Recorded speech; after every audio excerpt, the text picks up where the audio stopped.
Chapter 60. The hour-long special was ratings gold.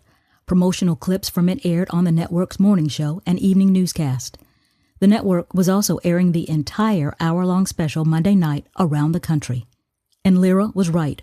Her agent was fielding calls from all the major networks and stations in major markets asking about her and requesting to see more of her work. And for the family, it worked out better than Sharmelle could have imagined. The headlines in 3 large newspapers had some version of America's Pastor, more honorable than we ever knew. Sharmelle's worries that he would be viewed as being deceptive or even a liar were all unfounded. It sounded weird for her to say it out loud, but after the interview with his family, Pastor Hayes was more popular, more famous, and even more respected. Sharmelle was relieved, but she couldn't understand it.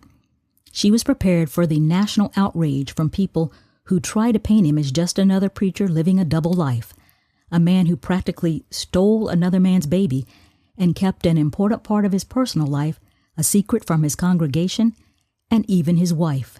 She was shocked that none of it, or if so, very little of that happened. She was grateful that Etta, Marcus, and Lucian did not get caught up in their sudden fame.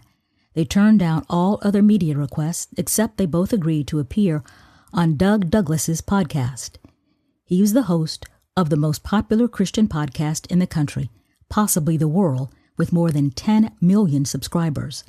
That came only after April explained what a podcast is, who Doug Douglas is, and why they could tell their story and spread the gospel at the same time, which they did, both of them, and they were excellent.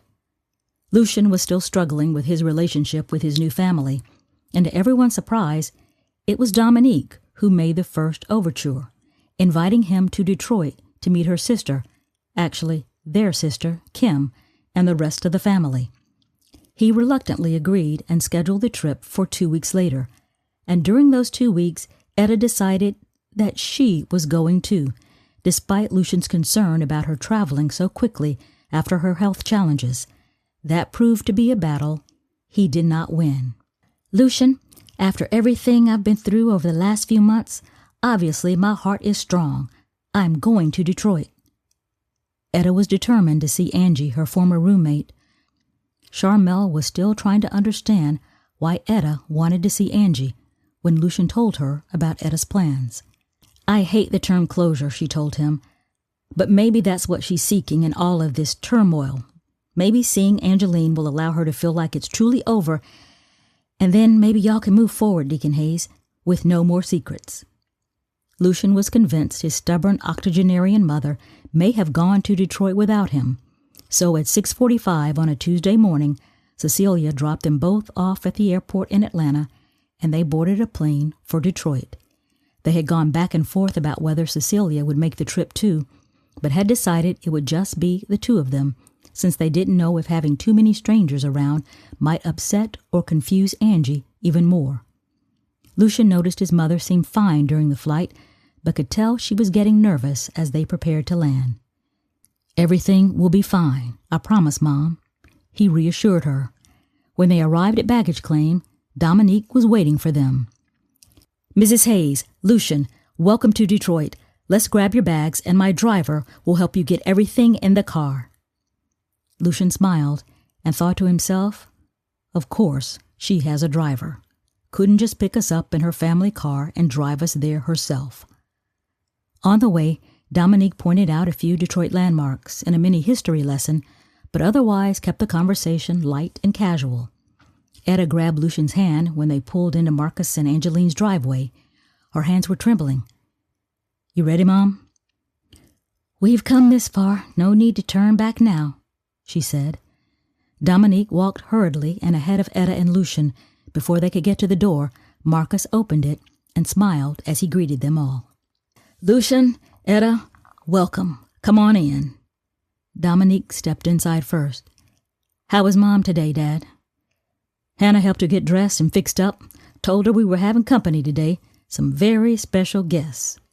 Angie was sitting in a leather recliner, and she was fixed up, as Marcus described it. She was wearing a deep purple blouse and black pants. Her silver hair was in an updo, and she had just a hint of pale pink lip gloss. Etta's first thought was with that thick, beautiful silver hair, and even with a few character lines on her face, she would have known Angeline anywhere. She approached her cautiously. "Honey, somebody's come to see you," Marcus told her. "This is Etta. She was your roommate at the college in Kentucky." Etta was about to say hello when Angeline smiled slightly, then a wider smile, and her eyes seemed to light up. "Etta! Etta, you came to see me." Etta tried to catch her breath. She'd seen this a few times with older members of First Ave who were battling the dementia demon. They couldn't tell you what they did 5 minutes ago, but they could vividly recall details from their elementary school days. "I was wondering when you were coming back to school. Oh, I am so happy to see you. And who is this? You didn't tell me you have a boyfriend now. He's a good-looking young thing. Now sit down right here and tell me all about what you've been doing this summer." Tears welled in both Etta's and Marcus' eyes. Lucien followed Dominique into the adjoining dining room, and for the next few hours, Marcus watched Etta and Angie relive their brief time together as college roommates. He couldn't tell how much of it actually happened, or if most of it just came from Angie's imagination. It didn't really matter, though. He had not seen Angie that happy and full of joy in a very long time, and for that he was grateful. "We all made some tough decisions back then," he told Etta. "I don't think any of us really knew what we were doing. Did we do the right thing, Etta?" "Your son had a good life, Marcus. Henry gave that boy his best of everything. But now I realize there was something missing, and that something was you. Did we do the right thing? I don't know. Maybe we'll never know."